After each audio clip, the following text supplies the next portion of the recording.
لا لا من قدام. ايوه كم راح. اما رسول الله الليل ابولك يا محمد.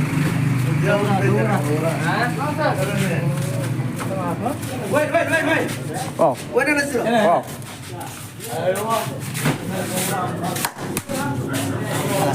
وين اللي هم يشتغلوا في مكتب، في محل، في مكان بارد، في صرافة، في بقالة، في مطعم، في دكان؟ وينكم اللي يقول شغلي تعب أنا بغير عمل؟ تحمد الله واشكره. تعال شوف التعب على أصوله، شوف الحمالين ذولا.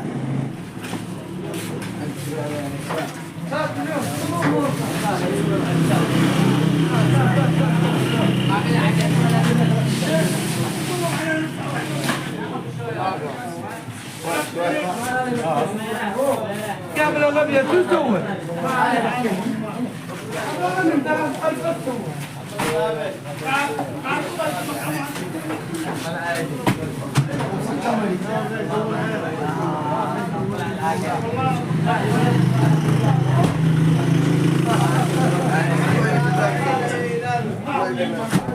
يا أخي لو سمحت، كم كل عامل بعد ما تكملوا العمل كم كل عامل يحصل فلوس؟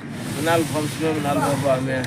يعني كل واحد يستلم من هذه القاطرة كلها من 1500 من 1000. في ناس من 1500 في ناس من 800 في ناس من 600 على حسب العدد اللي جالي. احيانا توصل على 500.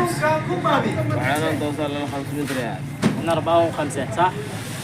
يعني أي واحد يشتغل في مكان راحة مش قاية مليح لا يبطرش، لأنه هذا الشغل قد أجعت شغل وما حد يقدر يشتغله إلا هو متمرس له ومتمكن. أقل حاجة يقول لك تخرج على الواحد 1500 2000 1400 1300 من القاطرة كلها، وأحيانا يقول لك 500 تخرج عليهم لو منهم مليان، وأحيانا يوم من الأيام يخرجوا ويقوم ما يحصلوش عمل، يروحوا ولا ريال.